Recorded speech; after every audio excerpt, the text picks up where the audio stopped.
ایک شخص نے ایک امام صاحب کی، ایک مولانا صاحب کی اپنے گھر پہ دعوت کی کہ حضرت آئیے ذرا گھر پہ کھانا کھائیے، دعا بھی کر دیجئے۔ ڈرائنگ روم میں بٹھایا اور کھانے پینے کا انتظام کرنے چلا گیا۔ کھانا وغیرہ کھا کے امام صاحب دعا کر کے چلے گئے۔ بیٹا آیا، کہتا ہے ابو جان کمرے میں کون آیا تھا؟ کہا امام صاحب آئے تھے۔ کہا میرے بہت سارے پیسے پڑے ہوئے تھے، غائب ہو گئے ہیں۔ کہتا کیسی بات کر رہے ہو، امام صاحب ہیں، تم نے کہیں بھول گئے؟ نہیں ابو میں نے یہیں رکھے تھے۔ بڑا پریشان کیونکہ پیسے زیادہ تھے، ٹینشن میں آ گیا۔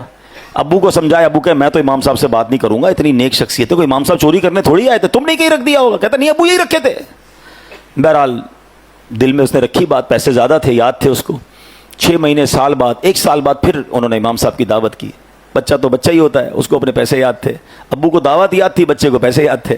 جیسے ہی امام صاحب آئے تو ابو کھانا لینے گئے تو اس نے کان میں امام صاحب سے پوچھ لیا، امام صاحب ایک بات کہوں، ناراض مت ہوئیے گا۔ بولو بیٹا کیا مسئلہ ہے؟ کہا پچھلے سال بھی آئے تھے نا، میرے کچھ پیسے تھے، بڑے زیادہ پیسے تھے، آپ جب سے گئے وہ پیسے نہیں مل رہے، آپ ناراض مت ہوئیے گا، میں آپ کو کچھ کہہ نہیں رہا، آپ کو نظر آئے تھے۔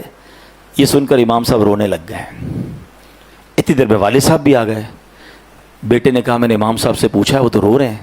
کہا دیکھا میں نے کہا تھا نا تمہیں نہیں کرنا تھا، امام صاحب کو کتنا دکھ ہوا، آپ معاف کر دیں، ہم آپ کو چور نہیں کہہ رہے، بس یہ بچہ تھا اس نے پوچھ لیا۔ کہتے میں اس لیے نہیں رو رہا کہ اس نے مجھ سے سوال کیا ہے۔ یہ سامنے آپ کی کبٹ کے اندر قرآن پاک ہے، ذرا نکالیے۔ انہوں نے قرآن پاک نکالا، کہا اس کو کھولیے۔ وہ جلدان کے اندر لپٹا ہوا تھا، اس کو کھولا تو سارے پیسے اس کے اندر پڑے تھے۔ کہا بیٹا جب کھانا لینے آپ کے ابو گئے نا تو پیسے بکھرے ہوئے تھے، میں نے پیسے سمیٹ کے قرآن میں رکھ دیے کہ روز تلاوت ہوتی ہوگی، آپ قرآن کھولیں گے آپ کو پیسے مل جائیں گے۔ میں رو اس لیے رہا ہوں کہ پورا سال ہو گیا ہے آپ کے گھر میں قرآن نہیں کھولا ہے۔ سچ بتاؤ یہ حال نہیں ہے ہمارا؟ موبائل روز کھلتا ہے، بلکہ کئی بار کھلتا ہے، نماز میں بھی جی چاہتا ہے کھولنے کو۔ ابھی بیان کے دوران بھی کئی لوگ چیک کر رہے ہوں گے، چین نہیں آتا۔ نیا سافٹ ویئر آ جائے، نئی کوئی اپلیکیشن آ جائے، خود ہی ڈھونڈ کے اس کا ٹیوٹوریل بھی ڈھونڈ لیں گے، اس کو یوٹیوب پہ بھی سرچ کریں گے، 4 دوستوں سے بھی پوچھیں گے یار اس کے بینیفٹ بتاؤ، اس کا طریقہ بتاؤ، میں آ رہا ہوں تیرے گھر پہ بھائی، مل کے سیکھتے ہیں کیسے کرنا ہے۔ آج کل آرٹیفیشل انٹیلیجنس کا زمانہ ہے، کیسے سرچ کرنا ہوتا ہے، کیسے سب کر لیں گے۔